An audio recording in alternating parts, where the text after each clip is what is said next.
Donc bonjour à toutes et à tous. Merci pour cette transition. Je vous remercie pour l'invitation afin de discuter ensemble donc de la fatigue et thrombopénie, potentielle implication du facteur neurotrophique dérivé du cerveau, connu sous le nom du BDNF pour Brain Derived Neurotrophic Factor. Vous savez parfaitement qu'une thrombopénie se définit par une numération plaquettaire inférieure à 150 120 chez la femme enceinte sur deux numérations successives en l'absence de cause évidente ou d'antériorité. Elle peut se classer selon la sévérité mineure, modérée, sévère et constitue une urgence pour un taux inférieur à 20. Différentes causes, troubles de répartition, excès de destruction, excès de consommation, défaut de production d'origine acquise ou congénitale, découverte de manière fortuite, ou bien le premier signe auquel on pense, notamment en hématologie, c'est le syndrome hémorragique, notamment cutanéo-muqueux, mais la fatigue, comme on vient de le voir, est un signe clinique qui est fréquent dans les thrombopénies, notamment dans les thrombopénies isolées. Une enquête récente, IMISH, qui a évalué l'impact de la thrombopénie sur la vie des patients selon la perception des patients mêmes, a rapporté ce que 58% des patients rapportent la fatigue comme un des principaux signes cliniques liés à la thrombopénie et que ceci n'est pas lié à l'âge du patient, donc cette sensation de fatigue n'est pas liée au vieillissement et 73% même des patients rapportent la fatigue comme le signe clinique le plus sévère lié à leur PTI. Quant à la perception des cliniciens qui soignent ces patients, eh bien, 31%, donc on voit que c'est moins, rapportent la fatigue comme étant un signe clinique lié au PTI de leurs patients et 59% rapportent la fatigue parmi les signes cliniques les plus sévères en lien avec le PTI. Le pourcentage des cliniciens qui rapportent la fatigue comme un signe clinique lié au PTI était d'autant plus important que la numération plaquettaire était plus faible. Ceci a également été rapporté dans une autre étude originale de deux cohortes, une au Royaume-Uni, une aux États-Unis, c'est des patients adultes atteints de PTI avec 39% et 22% respectivement des sujets rapportant la fatigue comme un signe clinique de leur PTI avec encore une fois des pourcentages qui sont d'autant plus importants que la numération plaquettaire est plus faible. Une étude également réalisée en Amérique du Nord incluant 120 patients sous thérapie de deuxième intention avec PTI rapporte une fatigue modérée à sévère chez 54% des enfants, 62% des adolescents, avec un pourcentage de fatigue qui était plus important chez les patients avec un PTI nouvellement diagnostiqué ou persistant versus un PTI chronique. Toutefois, dans cette étude, ce pourcentage de fatigue n'était pas corrélé à l'âge, ni au sexe, ni aux manifestations hémorragiques, ni à la numération plaquettaire. Le pourcentage donc, de fatigue, de patients rapportant la fatigue, était diminué pour ce traitement, surtout après le premier mois du traitement et notamment avec le rituximab et l'eltrombopag. Définition de la fatigue, vous la connaissez tous, je passe. Plusieurs hypothèses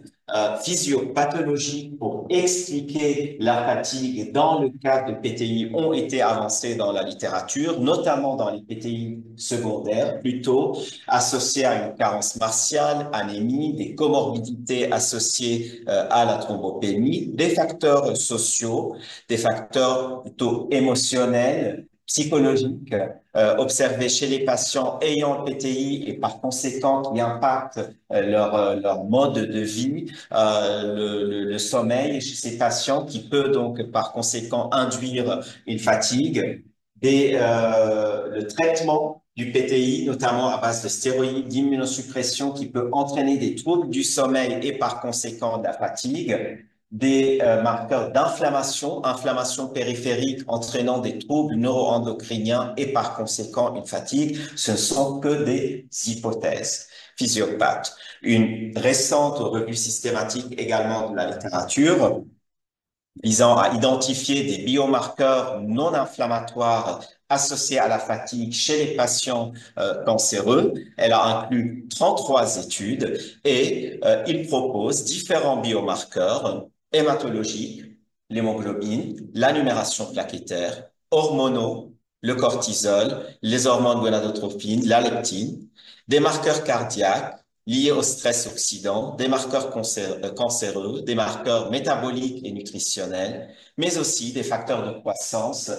des neurotransmetteurs.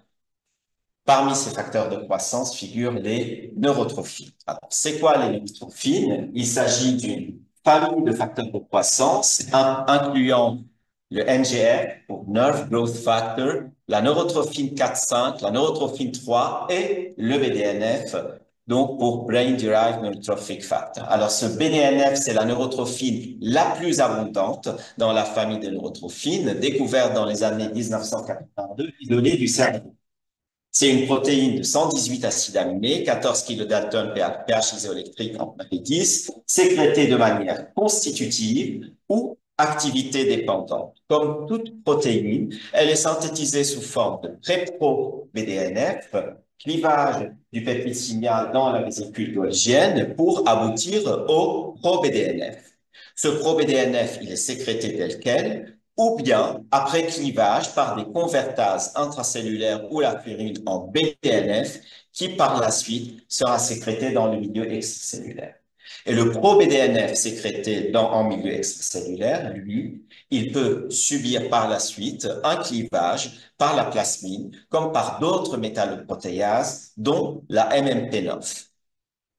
Ce pro-BDNF, il peut agir lui-même en se liant à son récepteur, le P75-1TR, et le BDNF se lie à un autre récepteur, c'est son récepteur canonique, le TrkB, pour tyrosine receptor kinase. Ceci a été mis en évidence au niveau du cerveau. La liaison du pro-BDNF au P75-NTR va entraîner toute une cascade de signalisation impliquant différents messagers secondaires, aboutissant à l'apoptose cellulaire, mais aussi, et dans certains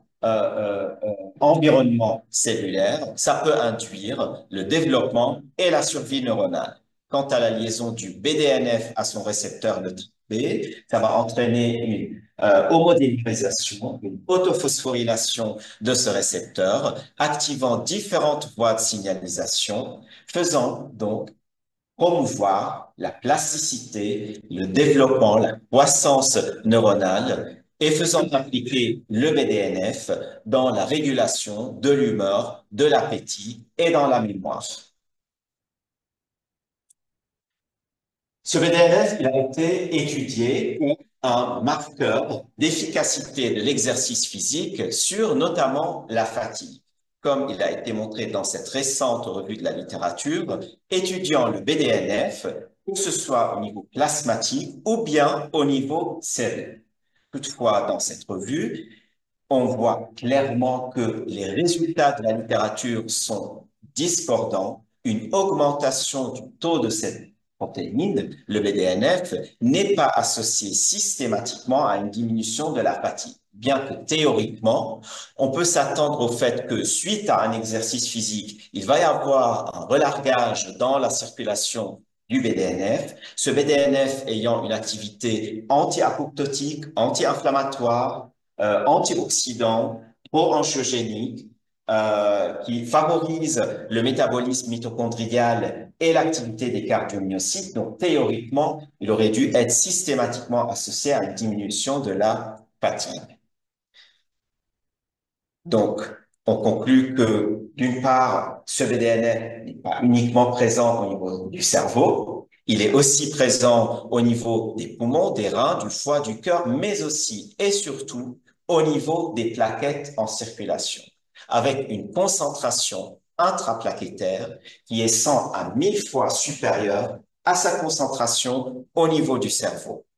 Ce BDNF intraplaquettaire, il est relargué par les plaquettes suite à leur activation, ce qui fait que sa concentration sérique, elle est 10 à 100 fois supérieure à sa concentration plasmatique. Ce BDNF sécrété, relargué par une plaquette activée, il va avoir un effet autocrine ou paracrine en activant son récepteur, toujours le TrkB, qui a été mis en évidence sur les plaquettes, induisant toute une cascade de signalisation et aboutissant à l'activation et à l'agrégation plaquettaire également. Quelques études rares ont montré une corrélation faible mais positive de la concentration plasmatique et sérique du BDNF à la numération plaquettaire, que ce soit chez des patients avec une maladie de surcharge, des participants à la cohorte base 2 ou bien des sujets âgés de 9 plus ou moins 50 qui étaient venus pour une évaluation oxologique. Donc, c'est dans ce contexte-là et dans le cadre de notre projet SmartLut qui a été financé par une ANR et qui vise à étudier le rôle des plaquettes dans la plasticité cérébrale post-AVC ischémique, que nous menons actuellement l'étude FACPLAG qui consiste à étudier l'impact du compte plaquettaire et de l'état d'activation des plaquettes sur la fatigue chez les patients thrombopéniques.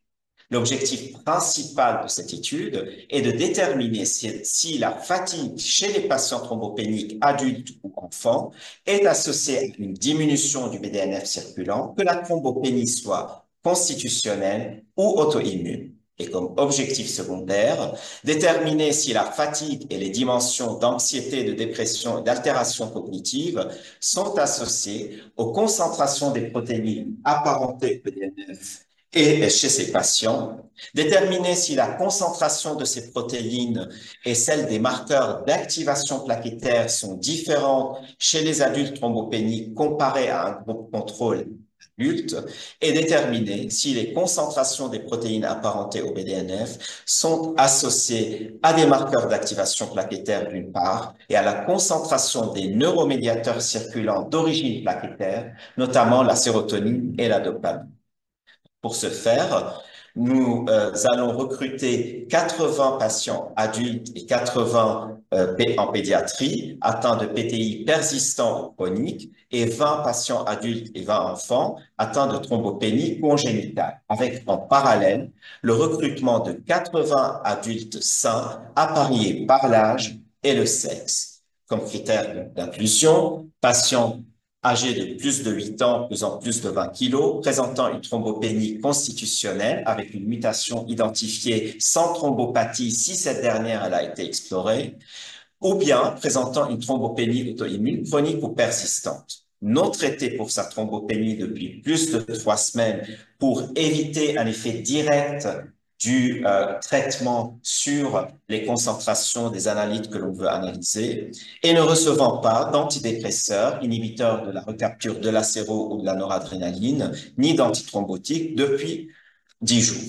5 centres recruteurs, service de médecine interne et d'hémato à l'hôpital Bichat, d'hémato à Robert Debré, Trousseau et Saint-Louis, et un centre non recruteur où il y a la centralisation des résultats, la réalisation des analyses et l'interprétation par la suite des résultats avec une durée de l'étude qui est de 3 ans. Qu'allons-nous évaluer? Une échelle de fatigue chez l'adulte et une autre adaptée pour les enfants et les parents, et une échelle visuelle analogique de la fatigue chez les adultes et l'enfant,